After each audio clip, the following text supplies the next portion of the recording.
உணர்வு சார்ந்த மொழியை விட்டுக் கொடுக்காமல் அடுத்த தலைமுறையினருக்கு கொண்டு சேர்க்கும் கடப்பாட்டோடு நாட்டில் உள்ள தமிழ் பள்ளிகள் செயல்படுகின்றன. ஆயினும் அண்மைய காலமாக முதலாம் ஆண்டு மாணவர்களின் எண்ணிக்கை சரிவு கண்டு வருவது சமுதாய ரீதியில் அச்சத்தை எழுப்பியுள்ளது. இவ்வாண்டில் தமிழ் பள்ளி மாணவர் எண்ணிக்கை சரிவு தொடர் கதையாக இருக்கும் நிலையில் பெற்றோர்கள் தங்கள் பிள்ளைகளை தமிழ் பள்ளிகளுக்கு அனுப்ப தவறுவதற்கான காரணங்களை பொதுமக்களின் கருத்துகள் வழி பர்னாமா செய்திகள் கண்டறிந்தது. உலகெல்லாம் தமிழர்கள் புலம்பெயர்ந்து சென்றாலும் கூட அங்கெல்லாம் கிடைக்காத தமிழ் கல்வி வாய்ப்பும் அதனை கற்கும் சூழலும் மலேசியாவில் கிடைக்கிறது. ஆனால் அந்த வாய்ப்புகளை பெற்றோர்கள் தவற விடுவதால் தாய்மொழி கல்வி மீதான பற்றுதலும் மொழியின் மீதான ஈர்ப்பும் அடுத்த தலைமுறையினருக்கு சென்று சேருவதில்லை. இன்னும் தமிழ் பள்ளியே நமது தேர்வு என்ற தேசிய அளவிலான பரப்புரையை சிலர் தட்டி கழிப்பது வருத்தத்தை ஏற்படுத்துகிறது. பெற்றோர்கள் தங்கள் பிள்ளைகளை மலாய், சீனம் மற்றும் அனைத்துலக பள்ளிகளுக்கு மாற்றும் முடிவை எடுப்பதனால் தமிழ் பள்ளிகளுக்கு செல்லும் முதலாம் ஆண்டு மாணவர்களின் எண்ணிக்கை குறைவது தெளிவாக தெரிகிறது. பிற மொழி பள்ளிகளில் பயில்வதால் மாணவர்கள் இடைநிலை பள்ளிக்கு போகும் பொழுது பாடங்களை தொடர்ந்து மலாய் மொழியில் கற்க சுலபமாக இருக்கும் என்பதையே முதன்மை காரணமாக கூறுவது தவறு என்று பெற்றோர்கள் சிலர் கூறினர்.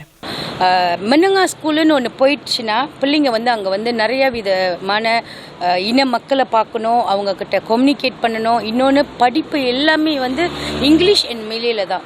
மேபி அது ஒரு காரணமாக இருக்கலாம். பேரண்ட்ஸ் தமிழ் ஸ்கூலில் பிள்ளைங்களை போடாமல் இருக்கிறதுக்கு.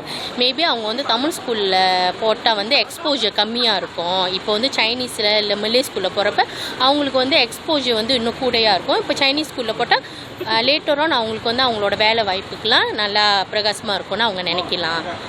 தமிழ் பள்ளியில் கல்வி கற்றவர்கள் அதிகமானோர் பல துறைகளில் பீடு நடை போட்டு வருவதை பெற்றோர்கள் கருத்தில் கொள்ள வேண்டும் என்றும் சிலர் குறிப்பிட்டனர்.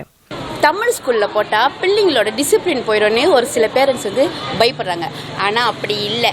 தமிழ் ஸ்கூலில் எவ்வளோ டீச்சர்ஸ் எவ்வளோ சொல்லிக் கொடுக்குறாங்களோ அங்கே டிசிப்ளின் இருக்குது. மலாய் ஸ்கூலில் அந்த விஷயமும் இருக்குது. சைனீஸ் ஸ்கூல்லையும் அந்த விஷயம் இருக்குது. அங்கெல்லாம் கொண்டுட்டு வரும்போது தமிழ் ஸ்கூலில் ஏன் கொண்டுட்டு வர முடியாது? முடியும். பேரண்ட்ஸ் நினச்சாலும் முடியும், டீச்சர்ஸ் நினச்சாலும் முடியும். தமிழ் ஸ்கூல் தான் போடுவேன். ஏன்னா தமிழ் ஸ்கூலில் ஒழுக்கங்கள் ரொம்ப இருக்கும், கட்டுப்பாடு ரொம்ப இருக்கும். தமிழ் கலாச்சாரம் நம்மளுக்கு தெரியும். அது ஒரு பெரிய நம்பிக்கை. அதனால் என்னோட நம்பிக்கை தமிழ் ஸ்கூலில் படிக்கிற பிள்ளைங்கள் நல்ல எதிர்காலம் உண்டு. கல்வி மட்டுமின்றி சமூகவியல் சார்ந்த கூறுகளையும் தமிழ் பள்ளி மாணவர்களுக்கு சொல்லிக் கொடுத்து வளர்க்கப்படுவதால் பெற்றோர்கள் தங்களின் பிள்ளைகளை தமிழ் பள்ளிகளில் சேர்ப்பதே சிறப்பு என்று இன்னும் சிலர் தெரிவித்தனர். அவ்வாறு செய்யும் பட்சத்தில் தமிழ் பள்ளிக்கு செல்லும் முதலாம் ஆண்டு மாணவர்களின் எண்ணிக்கை மீண்டும் உயரும் என்று எதிர்பார்க்கப்படுகிறது. இதனிடையே தமிழ் பள்ளிக்கு செல்லும் முதலாம் ஆண்டு மாணவர்களின் எண்ணிக்கையில் சரிவு ஏற்பட்டு வருவது அண்மைய காலமாக வருத்தத்தையும் ஏமாற்றத்தையும் ஏற்படுத்தி வருவதாக ஆசிரியர்கள் சிலர் கூறினர். இந்நிலையை மாற்றுவதற்கான திட்டங்கள் முன்னெடுக்கப்படுவதன் அவசியம் குறித்தும் அவர்கள் பகிர்ந்து கொண்டனர். தமிழர்களிடையே பிறப்பு விகிதமும் தொடர்ந்து குறைந்து வருகின்றது. பள்ளிகள் அதிக தூரத்தில் இருப்பதால் B40 போன்ற பெற்றோர்கள் தங்கள் குழந்தைகளை பள்ளிக்கு அனுப்புவதற்கு மிகவும் சிரமப்படுகின்றனர். மற்ற பெற்றோர்கள் வேறு பள்ளிகளுக்கு அனுப்புவதாலும் அதனுடைய தாக்கமும் ஓரளவு தமிழ் பெற்றோர்களிடையே ஏற்படும். சீன பள்ளி மற்றும் தனியார் பள்ளி, இந்த 2 பள்ளிகளும் தற்போது நம்மிடையே பெரிய தாக்கத்தை ஏற்படுத்தி வருகின்றது என்றுதான் சொல்ல வேண்டும். இவ்வாண்டு எங்கள் பள்ளியில் முதலாம் ஆண்டு மாணவர்களின் எண்ணிக்கை சற்று சரிவு கொண்டுள்ளது. கடந்த ஆண்டு 32 மாணவர்கள் முதலாம் ஆண்டில் பயின்றனர். இவ்வாண்டு 24 மாணவர்கள் மட்டுமே இதுவரை பதிவு செய்துள்ளனர்.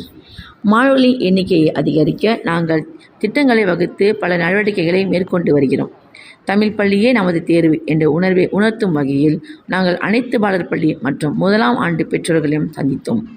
சந்திப்பின் வழி நம் பள்ளியின் குறியிலக்கு மற்றும் மாணவர்களின் தரத்தை உயர்த்துவதற்கான கற்றல் கற்பித்தல் நடவடிக்கையில் எங்கள் தயார் நிலையை விளக்கினோம். மேலும் பள்ளியில் இருக்கும் அனைத்து வசதிகளையும் பாதுகாப்பு அம்சங்களையும் தெரியப்படுத்தியதன் வழி பெற்றோர்களுக்கும் பள்ளியின் மீது நம்பிக்கையூட்டினோம். அதன் பிறகு மாணவர்களின் எண்ணிக்கை சற்று அதிகரித்துள்ளது. தமிழ் பள்ளி மாணவர்களின் எண்ணிக்கையை உயர்த்தும் அதே வேளையில் தாய்மொழி கல்வியின் முக்கியத்துவம் குறித்து பர்னாமா செய்திகள் தொடர்பு கொண்டபோது அவர்கள் இந்த தகவல்களை பகிர்ந்து கொண்டனர். தமிழ் பள்ளிகள் தொடர்ந்து தழைத்தோங்குவது அதன் மாணவர் எண்ணிக்கை அதிகரிப்பிலேயே உள்ளதால் அனைத்து தரப்பும் இதில் ஒத்துழைக்க வேண்டும் என்பதும் அவர்களின் கருத்தானது. நம் நாட்டில் உள்ள பல தமிழ் பள்ளிகளில் முதலாம் ஆண்டு மாணவர்களின் எண்ணிக்கை பெருவாரியாக சரிந்துள்ளதை நம்மால் காண முடிகிறது. காலம் கடந்து செல்வதற்கு முன் நமது சமூகத்தின் கல்வி நலனில் அக்கறை கொண்டு தமிழ் பள்ளிகளை எவ்வாறு வலுப்படுத்துவது குறித்த ஆக்கப்பூர்வமான பணிகளை விரைந்து செய்ய வேண்டும் என்பது பெற்றோர்களின் கருத்து. 2026ஆம் கல்வியாண்டில் நமக்கு ஏற்பட்ட தொய்வு நிலை மாறி தமிழ் பள்ளிகளின் வகுப்பறைகள் மீண்டும் மாணவர்களின் குரல்களால் நிரம்ப வேண்டுமெனில் அதற்குரிய தீர்வை நாம் இன்றே செய்ய வேண்டும். பர்னாமா தமிழ் செய்திகளுக்காக ஒளிப்பதிவாளர் சைனியுடன் நான் ஹெலன் வில்சன்.